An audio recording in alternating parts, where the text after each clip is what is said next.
Better shake your booties for black girl nerds. Queen and Slim, another wonderful project from your creative mind. You have so many diverse projects that come from your creativity.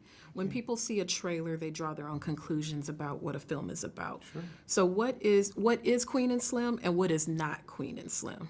Queen and Slim is a meditation on blackness and survival and legacy. But it's also just a meditation on us. And it's a movie I'm very grateful for. We had complete autonomy. Not a single white note was given nor taken. We had final cut.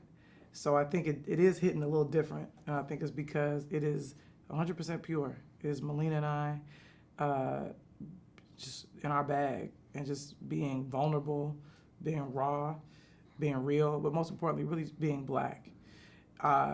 And what it's not is it's not like a black version of Bonnie and Clyde. I think that's what it is. I think that's a simplistic way of looking at the film, but obviously you've seen it. When people watch it and they come out, you're like, oh yeah, that's not what this is at all.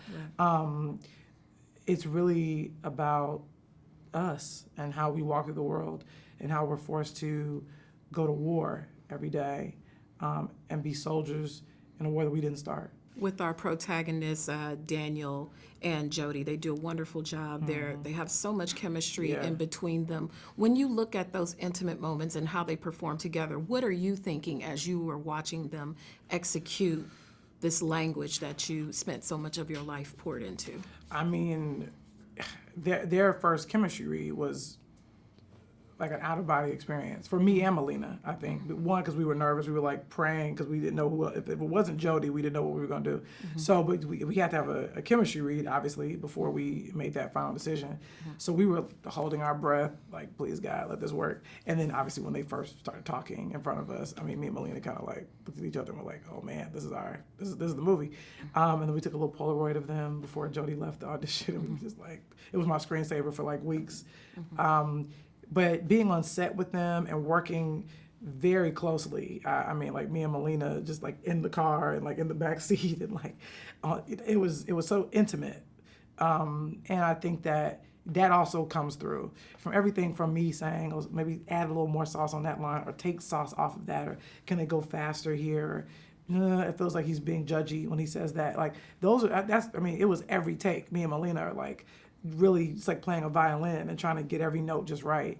But luckily, Daniel and Jodie were super game and were like, okay, I'll say it this way. Okay, I'll do that way. Or sometimes Daniel will say, shouldn't I lean in more here? And we're like, sure, try it that way. And then we'll do another one where you're a little bit more reserved. Like, I mean, we were just trying our best to get to the truth of it. And so that's why I think when we hear reactions that people really felt moved or seen, for me and Melina, it is all we ever wanted. I think when we were on that set in New Orleans, we were in Cleveland as well, that's all we cared about. We were always having black people at the forefront of our minds. And also just always being super bare and vulnerable while on set and in rehearsals, because we didn't want there to be a false note. And yes, I am telling a story. It is an odyssey, so there are things that kind of have to happen. Also, sort of a Wizard of Oz, which is sort of one of my Bibles in terms of movies. There are going to be people that they're going to come across that are going to be those, you're not going to see them again. They're going to come in, they're going to have interaction, and then they're going to go. But also, like, that's how our lives are. Right. We meet people along the way that help shift us into the people that we were always meant to be. And that's also what Queen and Slim is, that thing about community. But then also sometimes skin folk ain't always kinfolk. Right. And how that can be like a betrayal unlike anything else. So it's all those things.